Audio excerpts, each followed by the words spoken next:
Okay, TNPSC group 2A 2025 கேட்டிருக்காங்க. First பாருங்களேன், the increase of person is increased by 10%.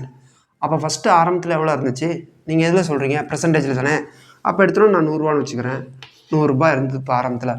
எவ்வளோ first ஏதாவது increased by 10%. அப்போ 100 ரூபாவில் 10% எவ்வளவு? 10% தான் இப்படி தான் எழுதணும். ஓகேங்களா? அப்போ 100க்கு 10 ரூபானா 100 ரூபாய்க்கு எவ்வளோ? திரும்பி அகைன் 10 ரூபா. அப்போ 10 ரூபான்னு சொல்லக்கூடாது. ஏன்? இன்க்ரீஸ்டு. ஆரம்பத்தில் சேலரி எவ்வளவு? 100 ரூபா. இப்போ எவ்வளோ இதாகிருக்கு? 10 ரூபா இன்க்ரீஸ் ஆகிருக்கு. அப்போ என்னது? 110 ரூபா. நல்லா பார்த்துங்க. இது ஆரம்பம், இனிஷியல். ஓகேங்களா? இது இன்க்ரீஸ் ஆனதுக்கப்புறம், இது இன்க்ரீஸ் ஆனதுக்கப்புறம், இது ஸ்டார்டிங். இது அப்புறம் வந்தாலும் எதோ தப்பு பண்ணிட்டார் அடுக்கு. ஏன்? தென் டிக்ரீஸ்டு பை 10%. எதில்?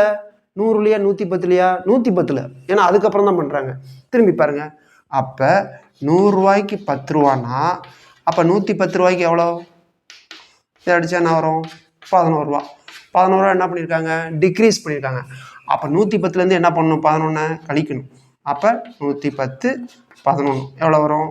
10 9 10 9. அப்போ 99 ரூபா வருது. எப்போ?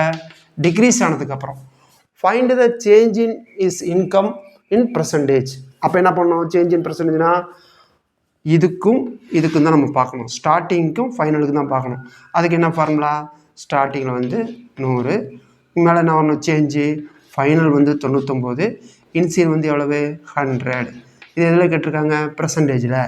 அப்போ இன்ட்டு 100. அவ்வளோதான்.